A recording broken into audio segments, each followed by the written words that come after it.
વક્રતુંડાય મહાકાય સૂર્યકોટી સમપ્રભા નિર્વિઘ્ને કુરુ મે દેવ સર્વકાર્યસુ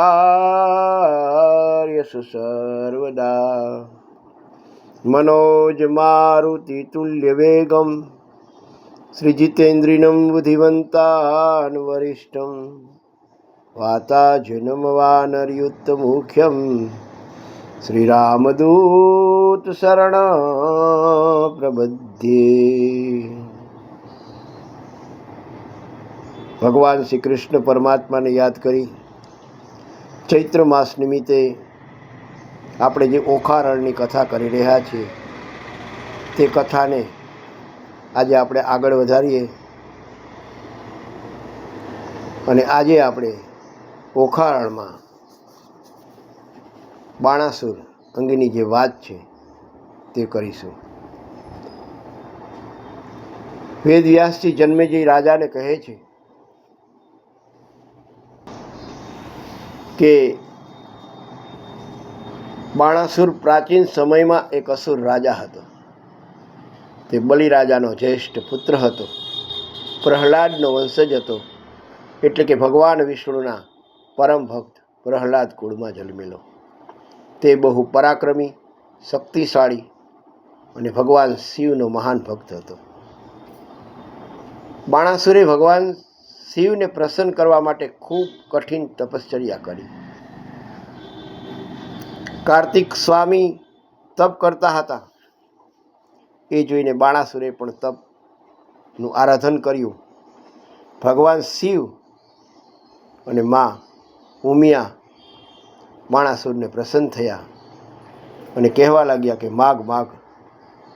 ત્યારે બાણાસુરે કીધું કે હે દેવાધિદેવ મહાદેવ, મને તમારા પુત્ર સમાન રાખો. ત્યારે મહાદેવે મા પાર્વતીને કીધું કે આને કાર્તિક સ્વામી સમાન દરજ્જો આપો. અને શોણિતપુરમાં જે કાર્તિક સ્વામી રહે છે તેવું જ એક નગર બનાવ્યું અને ભગવાન શિવ કહે છે કે હું ત્યાં રક્ષા કરીશ. કાર્તિક સ્વામીએ તેને એક દિવ્ય ધ્વજ અને પોતાનો એક જે મોર હતો એવો જ મયુર બાણાસુરને આપે છે. બાણાસુરની કઠિન તપશ્ચર્યા. હે ભગવાન શિવ, તમે મારા રાજ્યમાં નિવાસ કરો, મને રક્ષા કરો. ભગવાન શિવ ભક્ત વત્સલ હોવાથી તેણે બાણાસુરને વરદાન આપ્યું. હે ભગવાન શિવ, શિવ કહે છે કે હું તારા શહેરમાં નિવાસ કરીશ, તું અજય રહેશે, હું તારી રક્ષા કરીશ. આ રીતે ભગવાન શિવ બાણાસુરના શહેર શોણિતપુરમાં રહેવા લાગ્યા. બાણાસુરે વધુ શિવને પ્રસન્ન કરીને એક વિશેષ વરદાન માગ્યું. તેને 1000 હાથ મળ્યા. 1000 હાથ મળ્યા. એની શક્તિ એટલી બધી થઈ ગઈ કે એની સાથે કોઈ યુદ્ધ કરવા તૈયાર ન થતું. શક્તિ અને અહંકાર બંને સાથે રહેતા નથી. ધીમે ધીમે બાણાસુરને અહંકાર આવ્યો. એક દિવસ ભગવાન શિવને કીધું કે હે ભગવાન, તમે મને 1000 હાથ આપ્યા, પણ મારી સાથે લડવા જેવું કોઈ શત્રુ નથી, તો આ હાથનો ઉપયોગ શું? ભગવાન શિવ સ્મિત કરીને બોલ્યા કે સમય આવશે ત્યારે તારો ધ્વજ તૂટશે અને તારી ઈચ્છા મુજબ યુદ્ધ થશે. આ શબ્દો ભવિષ્યની ઘટના તરફ સંકેત હતા. પછી જે શ્રી કૃષ્ણ અને બાણાસુરનું યુદ્ધ થયું. ઓખા એટલે કે ઉષાનો જન્મ. બાણાસુરને એક દીકરી ઓખા, જે ખૂબ ગુણવંતી શિવ ભક્ત હતી. ઉષા અને અનિરુદ્ધ શ્રી કૃષ્ણના પૌત્રની કથા આગળ જતાં ઓખારણ તરીકે પ્રસિદ્ધ થાય છે અને જેની વાત આવશે. બાણાસુર જ્યારે શિવના મળેલા વરદાનની વાત તેના પ્રધાન કુંભાડને કહે છે, ત્યારે કુંભાડ કહે છે કે મહારાજ, આ ખરેખર અમંગળની નિશાની છે, સારું નથી.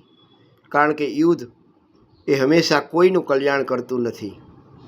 તમે જે યુદ્ધ માગ્યું છે તે તમારા માટે સારું નથી. અને જે ઉષા થાય છે એ ઉષાને આગળ જતાં આવશે કે ઉષાએ સ્વપ્નમાં અનિરુદ્ધને જોવે છે, ચિત્રલેખા તેને શોધે છે, અનિરુદ્ધ શોણિતપુરમાં લાવવામાં આવે છે અને બાણાસુર અને શ્રી કૃષ્ણનું યુદ્ધ થાય છે.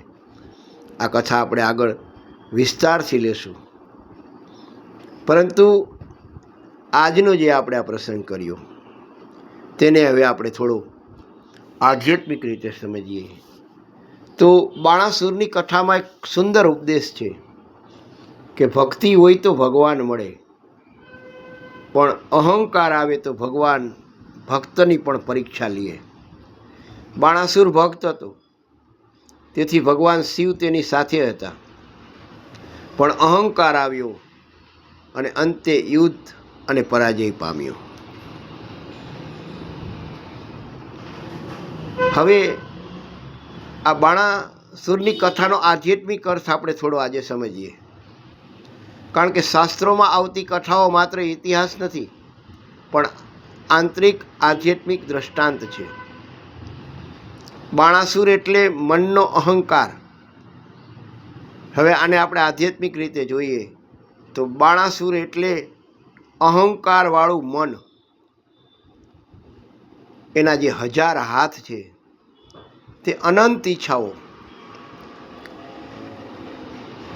શિવ છે ચેતન પરમાત્મા છે, ઉષા એટલે કે ઓખા છે તે આત્માની ઈચ્છા પ્રેમ છે, અનિરુદ્ધ છે તે ચેતનાનો પ્રકાશ છે, અને શ્રી કૃષ્ણ છે તે પરમાત્મા પૂર્ણ ચેતના છે.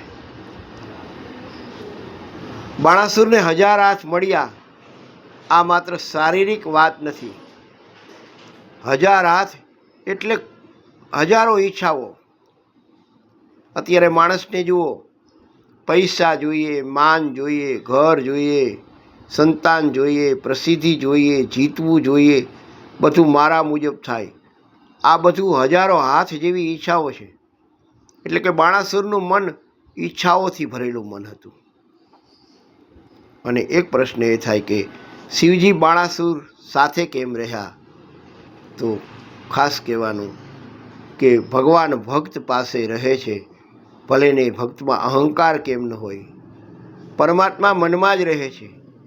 જ્યારે આપણા મનમાં અહંકાર વધે છે ત્યારે જીવનમાં યુદ્ધ શરૂ થાય છે, અને એ યુદ્ધ ચાલુ થાય એટલે પછી કૃષ્ણ આવે, એટલે કે જ્ઞાન આવે છે. આ ખૂબ સુંદર દ્રષ્ટાંત છે. ઉષા એટલે આત્માના અંદરની પ્રેમ ભાવના.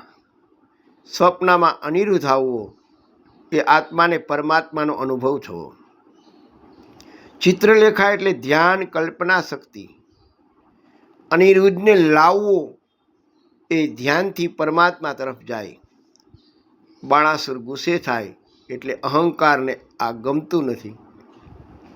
જ્યારે માણસ ભક્તિ જ્ઞાન તરફ જાય ત્યારે અહંકાર એટલે કે બાણાસુર વિરોધ કરે છે. કૃષ્ણ અને બાણાસુરનું જે યુદ્ધ છે આ અંદરનું યુદ્ધ છે. અહંકાર વિરુદ્ધ જ્ઞાન, મન વિરુદ્ધ આત્મા, ઈચ્છા વિરુદ્ધ શાંતિ, મમતા વિરુદ્ધ સત્ય. અને અંતે શું થાય? કૃષ્ણ બાણાસુરના બધા હાથ કાપે છે. એનો અર્થ એ થયો કે જ્ઞાન આવી જાય પછી બધી ઈચ્છાઓ ઓછી થાય, અને અંતે થોડા હાથ રાખે, એટલે કે શરીર હોય ત્યાં સુધી થોડું મન અને ઈચ્છા તો રહેવાની જ છે. અને આ ખૂબ ઊંડી વાત છે જે યોગ વશિષ્ઠમાં પણ દર્શાવવામાં આવેલી છે. આખી કથાનો આધ્યાત્મિક સાર એક વાક્યમાં લઈ કે બાણાસુર એટલે અહંકારવાળું મન, ઉષા એટલે આત્માની પરમાત્મા માટેની તલપ, અનિરુદ્ધ એટલે ચેતનાનો પ્રકાશ, કૃષ્ણ એટલે પરમ જ્ઞાન, અને અંતે જે અહંકારને હરાવે છે. માનવ જીવનમાં 3 વસ્તુઓ આવે છે. પહેલાં એના જીવનમાં બાણાસુર એટલે કે ઈચ્છા અને અહંકાર આવે છે. પછી એના જીવનમાં ઉષા આવે એટલે કે તલપ અને શોધ આવે છે. અને છેલ્લે શ્રી કૃષ્ણ આવે છે જે જ્ઞાન અને શાંતિ આપે છે. આ 3 તબક્કા દરેક માણસના જીવનમાં આવે છે. આમ આજે આપણે આ ઓખારણની થોડી વાત કરી અને આ વાત આપણે આગળ પણ લેશું. તો મારી આ ચેનલને લાઈક કરજો, શેર કરજો, સબસ્ક્રાઈબ કરજો. ફરી મળીશું આપણે આવતીકાલે. તો ત્યાં સુધી બધાને મારા જય શ્રી કૃષ્ણ.